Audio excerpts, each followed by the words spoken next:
प्रिय विद्यार्थियों, आज आपका फिर से इस YouTube चैनल पर हार्दिक स्वागत है एवं अभिनंदन है। आज अपन अध्ययन करेंगे कक्षा 10 के विज्ञान विषय के बारे में। उसका जो पहला अध्याय है भोजन एवं मानव स्वास्थ्य। पिछले वीडियो के अंदर अपन ने अध्ययन कर लिया था पोषण के बारे में, संतुलित पोषण, असंतुलित पोषण और असंतुलित पोषण से होने वाले कुपोषण, और कुपोषण के अंतर्गत प्रोटीन कुपोषण, विटामिन कुपोषण और खनिज कुपोषणों के नाम के बारे में अध्ययन किया था। और फिर प्रोटीन कुपोषण के बारे में अपन ने अध्ययन कर लिया था। आज इस वीडियो के अंदर अपन अध्ययन करेंगे प्रोटीन कुपोषण से विभिन्न प्रकार के होने वाले रोगों के बारे में और विटामिन कुपोषण के बारे में आज अपन इस वीडियो के अंदर अध्ययन करेंगे। अभी तक आपने इस वीडियो YouTube चैनल को सब्सक्राइब नहीं किया है तो आप सबसे पहले इसे सब्सक्राइब करें और बेल आइकन को जरूर दबाएं ताकि हम जो भी वीडियो अपलोड करते हैं वो उसकी नोटिफिकेशन आपको सबसे पहले मिले और वीडियो आप सबसे पहले देख सके। प्रिय विद्यार्थियों, चलते हैं अपन इस पार्ट सेकंड के अंदर प्रोटीन कुपोषण से होने वाले शरीर के अंदर विभिन्न रोगों के बारे में। तो प्रोटीन कुपोषण से मानव शरीर के अंदर दो प्रकार के रोग उत्पन्न होते हैं। पहला जो रोग होता है वो होता है क्वाशियोकोर रोग। प्रिय विद्यार्थियों, ध्यान से सुनना, आपके लिए एक नया नाम है क्वाशियोकोर। ना तो आपने पहले इस कभी नाम को सुना है, ना ही आपने पहले इस नाम को कभी पढ़ा होगा, लेकिन आपके 10वीं विज्ञान विषय के अंतर्गत क्वाशियोकोर रोग बहुत ही महत्वपूर्ण रोग है। इसके बारे में आपको जानना बहुत ही जरूरी है, क्वाशियोकोर रोग। और दूसरा जो प्रोटीन कुपोषण से होने वाला जो रोग होता है वो होता है मेरस्मस रोग।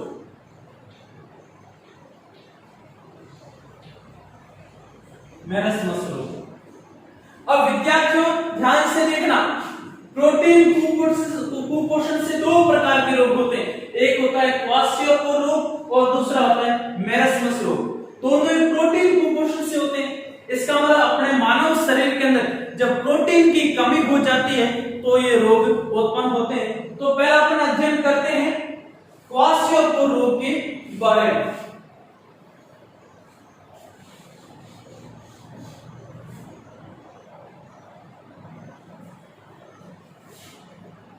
क्वाशियोकोर के रोग के बारे में, इसके जब लक्षण के बारे में अध्ययन करते हैं, इसके कौन कौन से लक्षण होते हैं जो क्वाशियोकोर रोग उत्पन्न होने के बाद मानव शरीर के अंदर दिखाई देते हैं, जिससे पहचान कर सकते हैं कि क्वाशियोकोर रोग ही हुआ है या प्रोटीन कुपोषण से कोई रोग उत्पन्न हुआ है। तो सबसे पहला जो इसका लक्षण है, सबसे पहला लक्षण है बच्चे का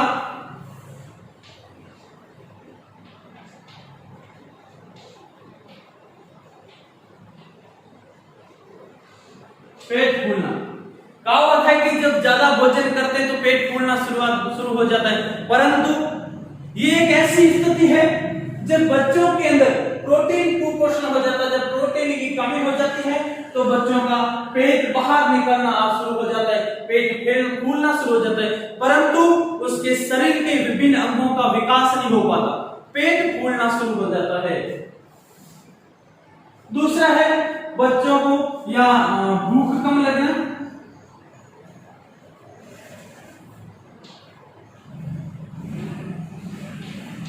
भूख कम लगना पहला लक्षण है बच्चों का पेट फूलना। बच्चों के अंदर ये सबसे ज्यादा देखने को मिलता है। मैंने आपको लास्ट वीडियो के अंदर बताया है कि बच्चों के अंदर, गर्भवती महिलाओं के अंदर, किशोरावस्था के अंदर प्रोटीन कुपोषण ज्यादा देखने को मिलता है। तो बच्चों के अंदर सबसे ज्यादा प्रोटीन कुपोषण होता है, जिसमें बच्चों के अंदर पेट फूलना आदि इसके लक्षण है। दूसरा, उसको भूख कम लगना। तीसरा जो उसका लक्षण है उसका स्वभाव,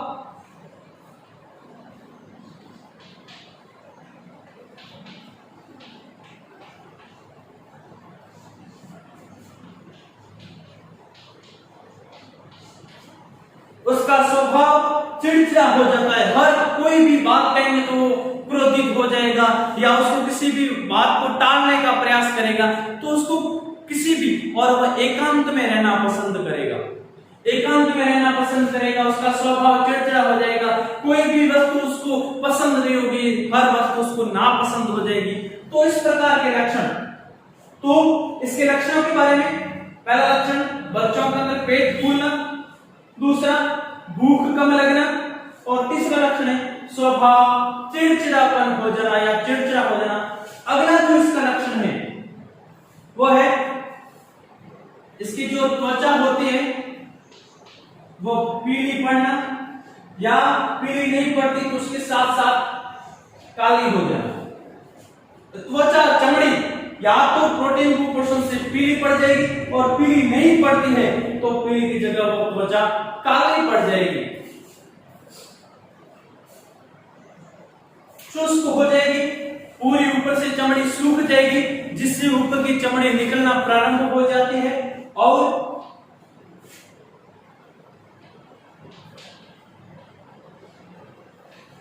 चमड़ी जो त्वचा है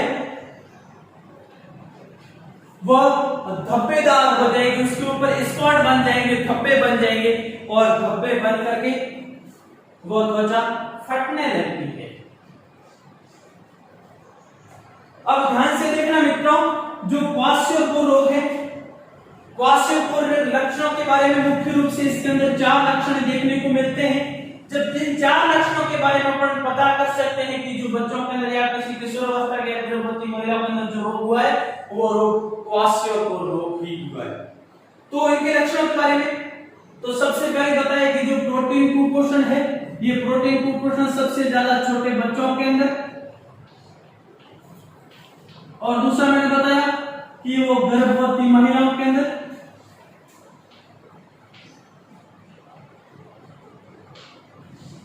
और तीसरी जो इसकी अवस्था बताई मैंने वो किशोरावस्था में।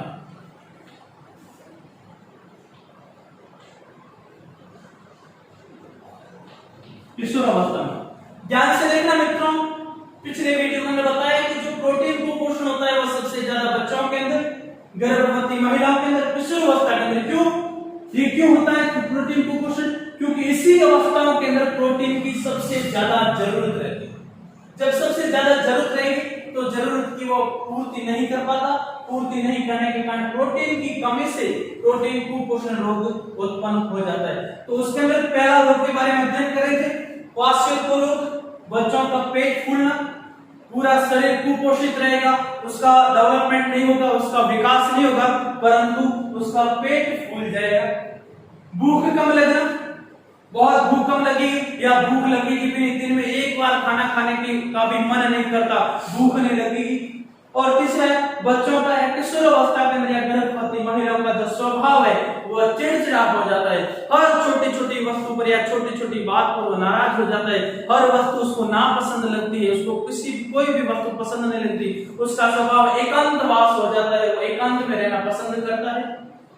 उसका जो चौथा लक्षण है, त्वचा या तो पीली पड़ जाएगी या काली हो जाती है। त्वचा काली पड़ने के साथ साथ या पीली पड़ने के साथ साथ चमड़ी सूख जाती है, शुष्क हो जाती है, ऊपर से कपड़ियां निकलने लगती है सफेद रंग की। उसके साथ ही जो त्वचा होती है वह धब्बेदार हो जाती है, उसके ऊपर स्पॉट बनने लगते हैं, धब्बे बनने लगते हैं, या तो काले रंग के धब्बे बनेंगे या सफेद रंग के बनेंगे या लाल रंग के धब्बे बनते हैं। और उसके साथ ही धब्बे बन करके वह त्वचा फटने लगती है, उसके अंदर से ब्लड आना शुरू हो जाता है। इस प्रकार का जो लक्षण है ये मुख्य रूप से क्वाशियोकोर रोग के लक्षणों को देखा जाता है। प्रिय विद्यार्थियों, प्रोटीन कुपोषण से ये आपका पहला रोग क्वाशियोकोर रोग लक्षण, इसके लक्षण पूरे हो गए। अगला जो अपन अध्ययन करेंगे वह है मेरस्मस रोग के बारे में।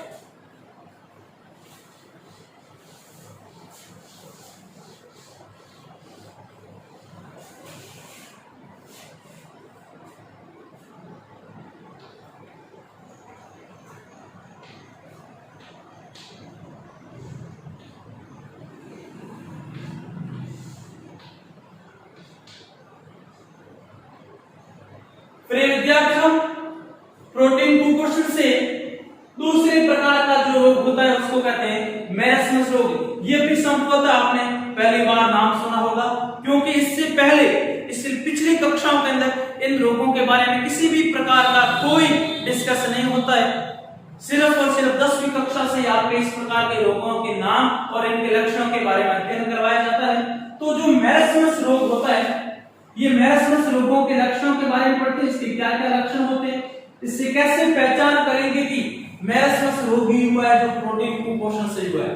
तो सबसे पहला जो इसका लक्षण है वो शरीर में प्रोटीन के साथ साथ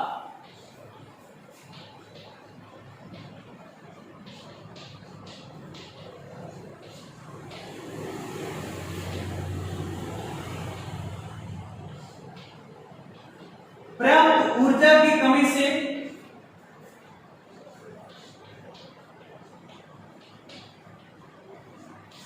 उत्पन्न होता है।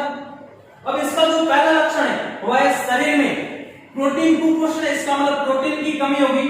तो प्रोटीन की कमी के साथ साथ जब उसके अंदर पर्याप्त ऊर्जा की भी कमी हो जाएगी, उसको काम करने की कोई क्षमता नहीं रहेगी, शरीर के अंदर काम करने की कोई क्षमता नहीं रहने के कारण जब उसके शरीर के अंदर जब ऊर्जा समाप्त हो जाएगी, कोई भी काम नहीं कर पाएगा।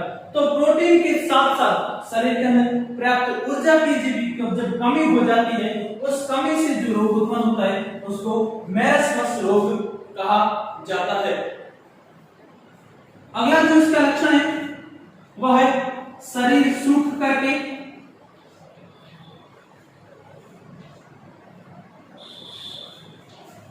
दुर्बल हो जाता है या कमजोर हो जाता है।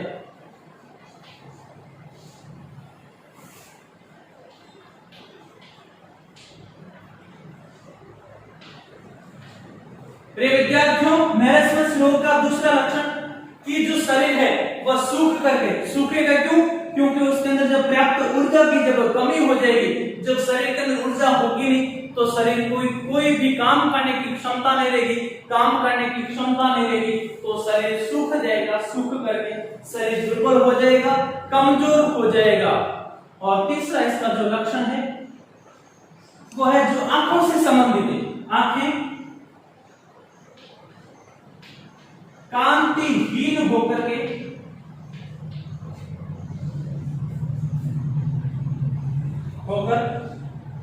अंदर धंस जाती है।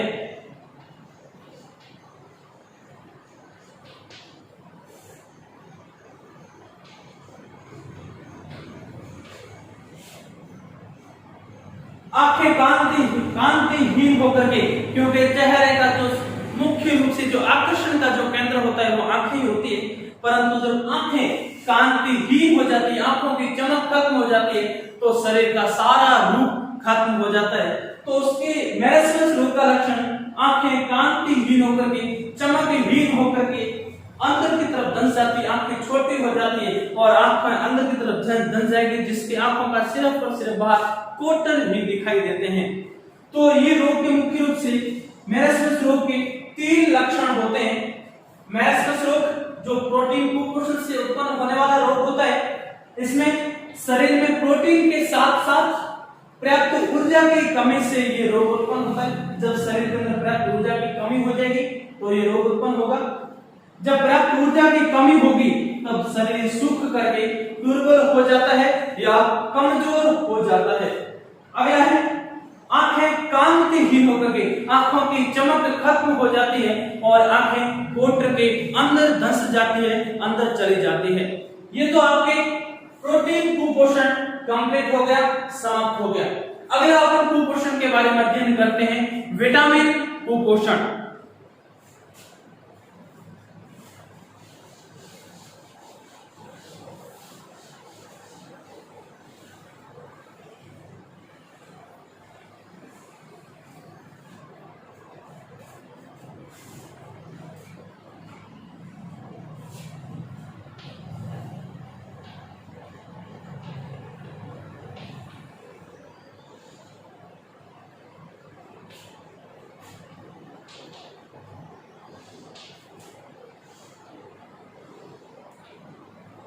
विटामिन कुपोषण विद्यार्थियों, पहले से मैंने बताया, इसके नाम से पता चल रहा है कि किसकी कमी से रोग उत्पन्न होता है।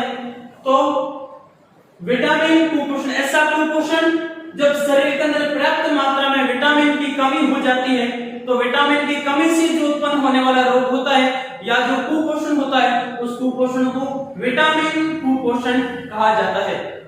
शरीर को सुचारू रूप से संचालित करने के लिए या सही तरीके से संचालन करने के लिए शरीर के अंदर कई प्रकार के विटामिन अपनी महत्वपूर्ण भूमिका निभाते हैं। उन विटामिन वही विटामिन शरीर को सुचारू रूप से संचालन करने का कार्य करते हैं। तो आपने 9वीं के अंदर पढ़ा होगा या 9वीं तक पढ़ा होगा vitamin A, vitamin B, vitamin C, vitamin D, vitamin E और विटामिन के। परंतु ये तो विटामिन होते हैं, इनसे कौन कौन से रोग उत्पन्न होते हैं, परंतु 10वीं के अंदर कुछ नया है, विटामिन बी है। विटामिन बी के भी कुछ पार्ट्स है, B2, B3, B12 और B4, उसके बारे में भी अपन इस अध्याय के अंदर अध्ययन करेंगे। तो जो विटामिन कुपोषण होता है, जब शरीर के अंदर पर्याप्त मात्रा में विटामिन की कमी हो जाती है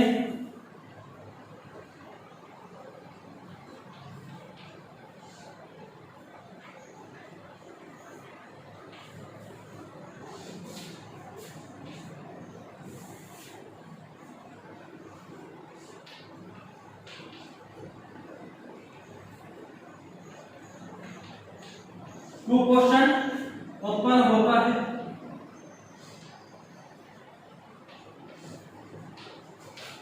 ये जो विटामिन कुपोषण है ये शरीर में पर्याप्त विटामिन की कमी से, जो शरीर को संचालन करने के लिए पर्याप्त मात्रा के अंदर प्रोटीन चाहिए, विटामिन चाहिए होता है, परंतु उस पर्याप्त विटामिन की जब कमी हो जाती है शरीर के अंदर, उसकी आवश्यकता पड़ने लगती है तो शरीर के अंदर कुपोषण देखने को मिलता है।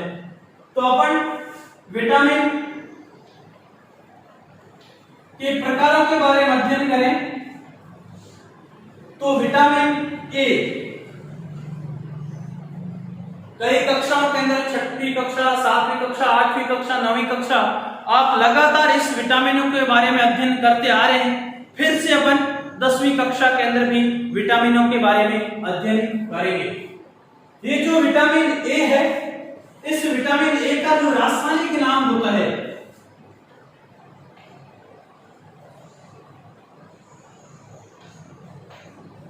विटामिन ए का जो रासायनिक नाम होता है वो होता है रेटिनॉल।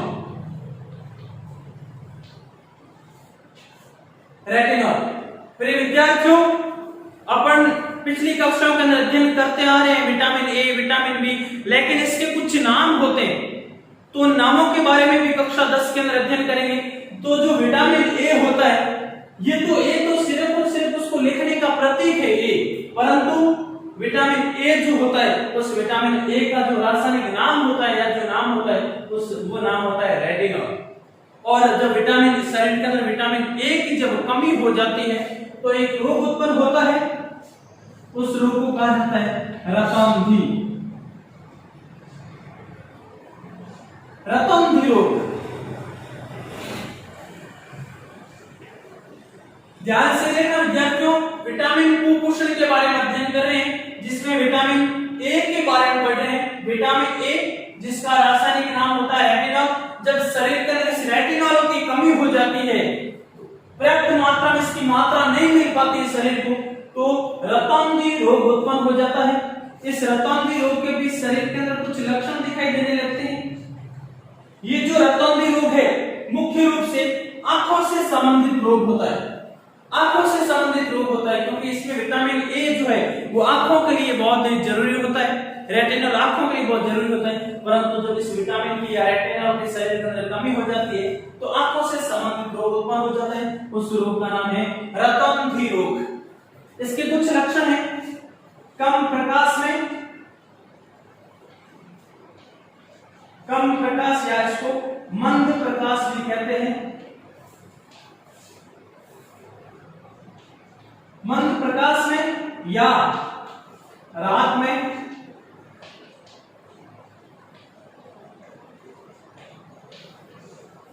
दिखाई नहीं देना।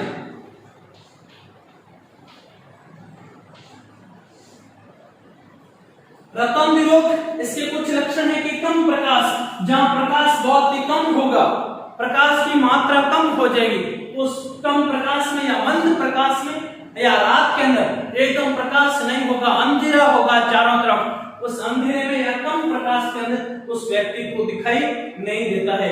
तो जब शरीर के अंदर रेटिनल की कमी हो जाती है तो कम प्रकाश या रात में उसको दिखाई नहीं देता, इस रोग को रतौंधी रोग कहा जाता है। अगला विटामिन होता है विटामिन बी। विटामिन बी के बारे में अध्ययन करते हैं।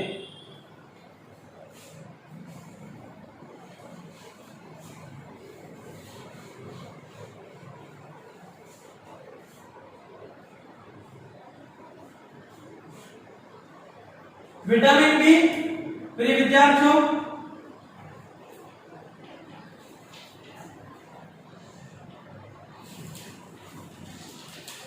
विटामिन बी का जो रासायनिक नाम होता है, विटामिन बी का जो रासायनिक नाम होता है उसका नाम है थायमिन।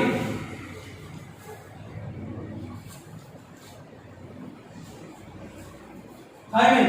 विटामिन ए का रासायनिक नाम रेटिनॉल, विटामिन बी का थायमिन। जब शरीर के अंदर थायमिन की कमी हो जाती है या विटामिन बी की कमी हो जाती है तो शरीर के अंदर रोग उत्पन्न होता है, उस रोग का नाम है बेरी-बेरी रोग।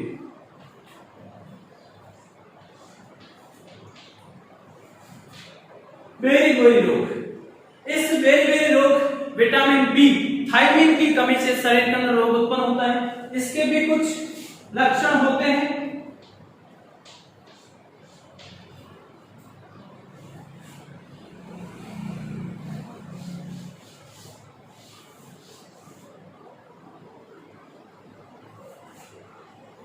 विटामिन बी की कमी से जो रोग उत्पन्न होता है उस रोग को कहा जाता है बेरी-बेरी रोग। इसके कुछ लक्षण हैं कि जो हृदय की जो धड़कन है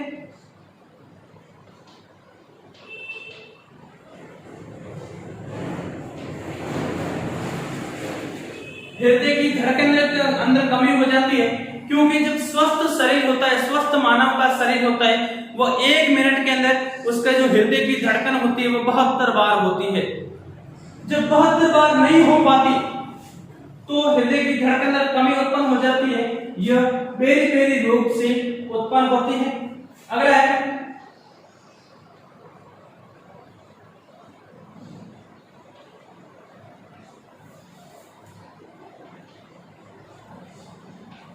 जो तंत्रिका तंत्र होता है, शरीर के अंदर विभिन्न प्रकार के आवेगों के संचरण का जो कार्य करता है उस तंत्र को तंत्रिका तंत्र कहा जाता है। वह तंत्रिका तंत्र बेरी-बेरी रोग के अंदर कमजोर हो जाता है, वो अपना काम करना कम कर देता है, कमजोर हो जाता है। तो ये मुख्य रूप से 2 लक्षण इस बेरी-बेरी रोग के अंदर पाए जाते हैं। विटामिन बी का नाम रासायनिक नाम थायमिन, क्योंकि 1 नंबर के अंदर प्रश्न के अंदर पूछा जाता है कि विटामिन बी का रासायनिक नाम क्या है, विटामिन ए का रासायनिक नाम क्या है, तो एक नंबर के प्रश्नों के अंदर इनके रासायनिक नाम के बारे में पूछा जाता है। तो विटामिन बी जिसका रासायनिक नाम होता है थायमिन, थायमिन की जब शरीर के अंदर कमी हो जाती है तो बेरी-बेरी रोग उत्पन्न हो जाता है। इसके कुछ लक्षण है कि हृदय की धड़कन के अंदर कमी होना, तंत्रिका तंत्र कमजोर होना। तो अगला पढ़ते हैं अपन, अगला विटामिन B2।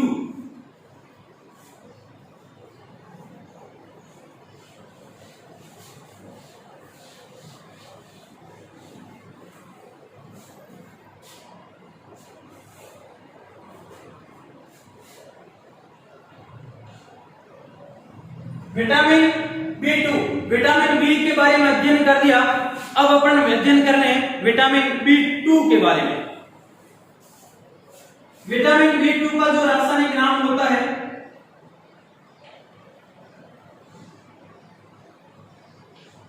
वह है राइबोफ्लेविन।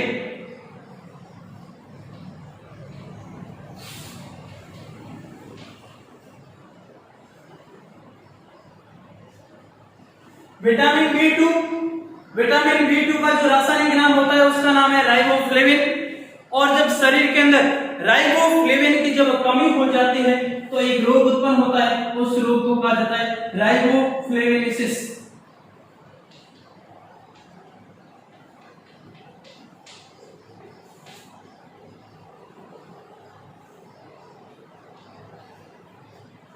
शरीर के अंदर जब राइबोफ्लेविन विटामिन की जब कमी हो जाती है तो शरीर के अंदर राइबोफ्लेविनोसिस एक रोग उत्पन्न हो जाता है। इस रोग के कुछ लक्षण है कि मुंह के किनारे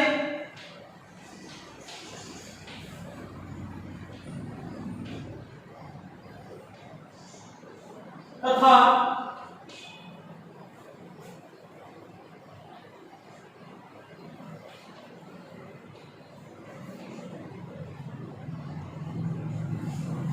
होठ की त्वचा फटना, मुंह के किनारे, ये जो मुंह है मुंह के साइड के अंदर जो किनारे होते हैं वो फटने शुरू हो जाते हैं और होठ की जो त्वचा होती है वो फटने लग जाती है। उस फटने के बाद उस दरारों के अंदर से ब्लड बहना शुरू हो जाता है, खून निकलना शुरू हो जाता है, वह है राइबोफ्लेविनोसिस रोग। तो विद्यार्थियों, तीसरा जो विटामिन का प्रकार है वह है B2, vitamin A, vitamin B, vitamin B2।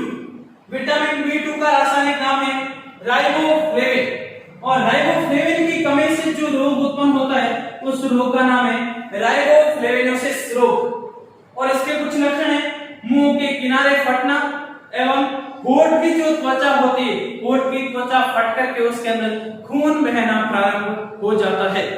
अगला अपन अध्ययन करते हैं चौथे प्रकार के विटामिन के बारे में।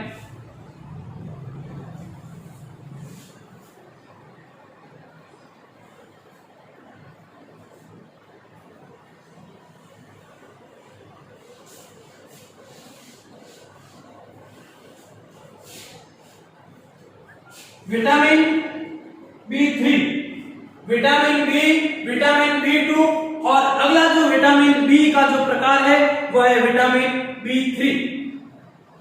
विटामिन B3 के बारे में अध्ययन कर रहे हैं। इसका रासायनिक नाम है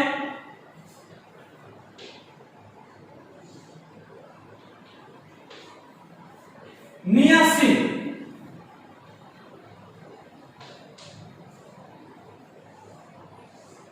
विद्यार्थियों ध्यान से देखना, ये नाम आपके लिए पहली बार आप अध्ययन कर रहे हैं, पहली बार आप सुन रहे हैं, पहली बार आप देख रहे हैं, तो इन नामों को बहुत ही गहनता से अध्ययन करें, गहनता से ध्यान दें, गहनता से इसका निरीक्षण करें। विटामिन B3, विटामिन B3 का जो रासायनिक नाम होता है वह है नियासिन। नियासिन के अंदर जो रोग उत्पन्न होता है, जब शरीर के अंदर नियासिन की कमी हो जाती है, नियासिन की कमी होने से एक रोग उत्पन्न हो जाता है, उस रोग का नाम है पेलेग्रा रोग।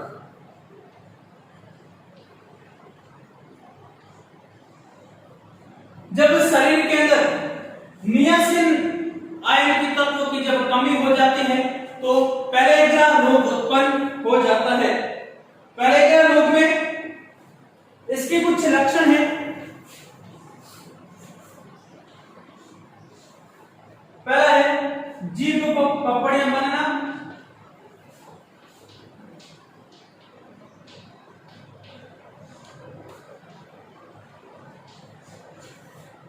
जीभ होती है जो स्वाद का पता लगाती है, चाहे वो मीठा हो, चाहे खारा हो, चाहे तीखा हो, हर प्रकार के स्वाद का पता लगाने के लिए जीभ अपनी महत्वपूर्ण भूमिका निभाती है। और जो ये पेलेग्रा रोग उत्पन्न होता है, पेलेग्रा रोग से जीभ पर पपड़ियां पड़नी शुरू हो जाती है, जीभ की जो ऊपरी त्वचा है वो धीरे धीरे निकलनी शुरू हो जाती है। और अगला है जीभ पर पपड़ियां बनना और त्वचा पर पपड़ियां बनना।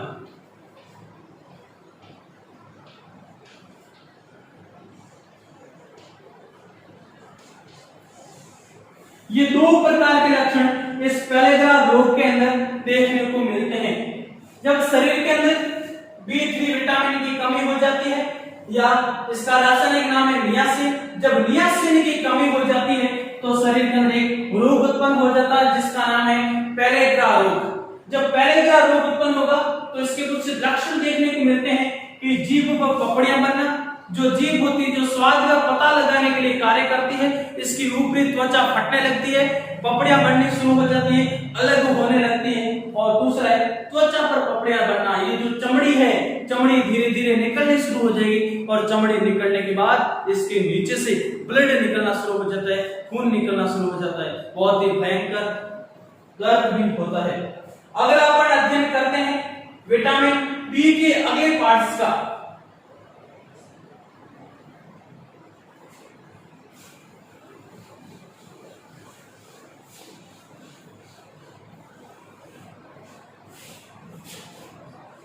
विटामिन B12, विटामिन B12 का जो रासायनिक नाम होता है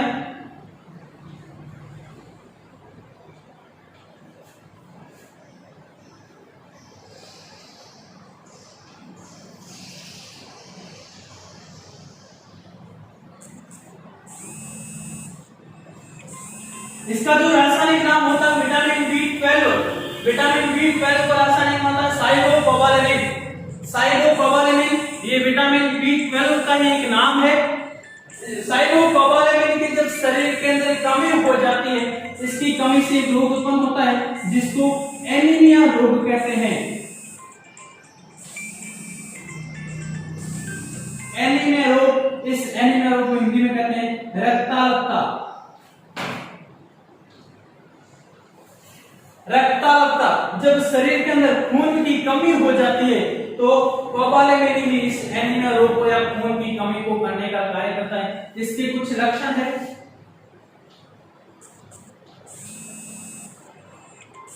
शरीर में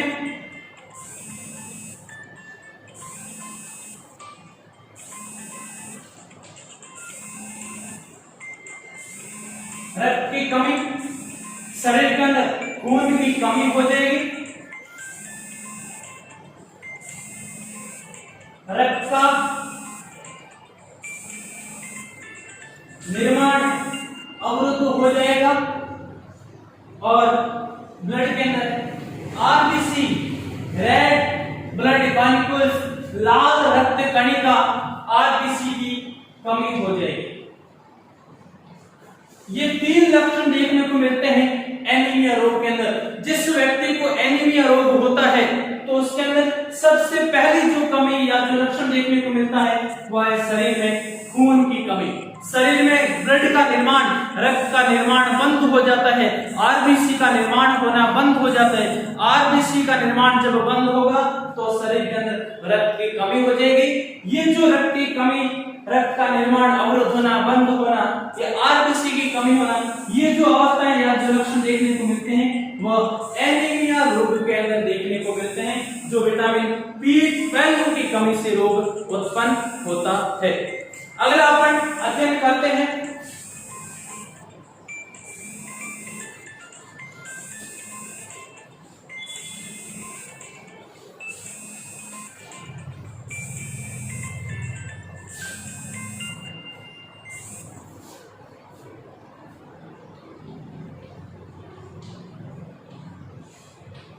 विटामिन सी।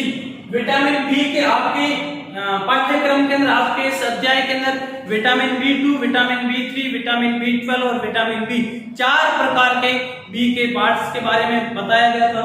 अब अपन अगला विटामिन के बारे में अध्ययन करते हैं, विटामिन सी। इसका रासायनिक नाम है एस्कॉर्बिक एसिड।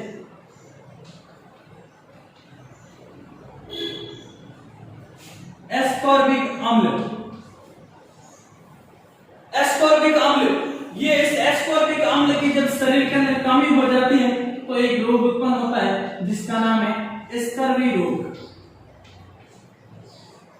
स्कर्वी रोग, जब शरीर के अंदर एस्कॉर्बिक एसिड की जब कमी हो जाती है तो एस्कॉर्बिक एसिड से एक रोग उत्पन्न होता है, या जो विटामिन सी की कमी से एक रोग उत्पन्न होता है, उस रोग का नाम है स्कर्वी रोग।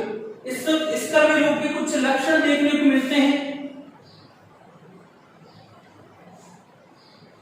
पहला लक्षण होता है जो मसूड़े होते हैं,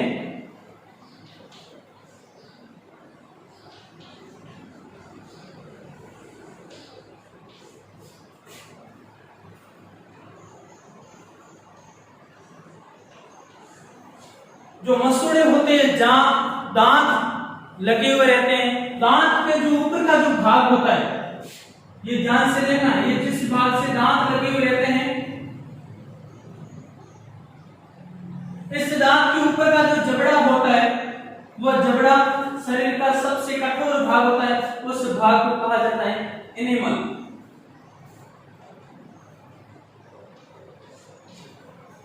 जिस भाग से दांत लगे हुए रहते हैं उस भाग को एनिमल कहा जाता है। ये एनिमल भाग शरीर का सबसे कठोर भाग होता है। तो एक नंबर प्रश्न के अंदर पूछा जाता है कि शरीर का सबसे कठोर भाग कौन सा है, तो एनिमल भाग, जहां से दांत निकले हुए रहते हैं। इस एनिमल भाग के ऊपर की तरफ चमड़ी होती है, उस चमड़ी को मसूड़े कहा जाता है। जब विटामिन सी की कमी हो जाती है, स्कर्वी रोग हो जाता है, तो मसूड़ों से खून निकलना प्रारंभ हो जाता है तथा त्वचा होती है, त्वचा पर चपटे बनना या लाल चपटे होना, मसूड़ों से खून निकलना, और जो त्वचा होती है, त्वचा पर सफेद रंग के चपटे बनने शुरू हो जाते हैं। तो ये स्कर्वी रोग के कुछ लक्षण होते हैं। जब विटामिन सी की जब कमी हो जाती है तो ये लक्षण देखने को मिलते हैं। अगला अपन विटामिन डी का अध्ययन करते हैं। Vitamin D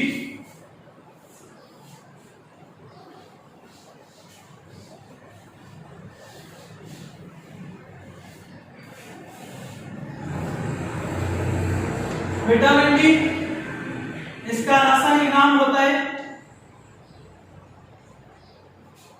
calciferol.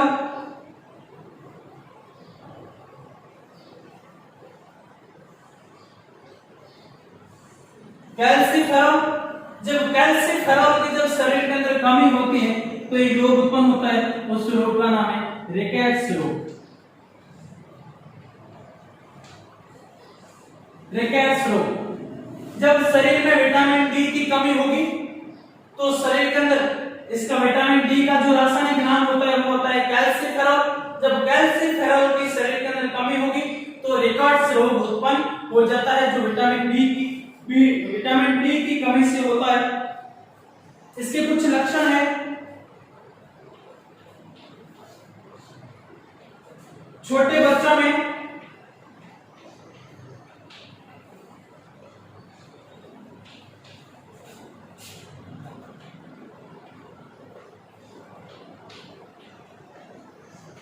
घुटने पास होना, छोटे बच्चों के अंदर सबसे ज्यादा इस विटामिन डी की रिकेट्स रोग, विटामिन डी की कमी से होने वाले रिकेट्स रोग को देखा जाता है। छोटे बच्चों के अंदर जो घुटने होते हैं वो घुटने पास आए रहते हैं। जैसे घुटना, ये जो पैरों की संरचना होती है, ये तो घुटनों से ऊपर की जो संरचना होती है वो सिंपल होती है, परंतु घुटनों से नीचे का जो भाग होता है वो मुड़ जाता है। इस प्रकार जो घुटने होते हैं वो पास आने लगते हैं और घुटनों से नीचे का भाग है वो पूरा हड्डियां मुड़ जाती है। तो अगला है पैरों की हड्डियां।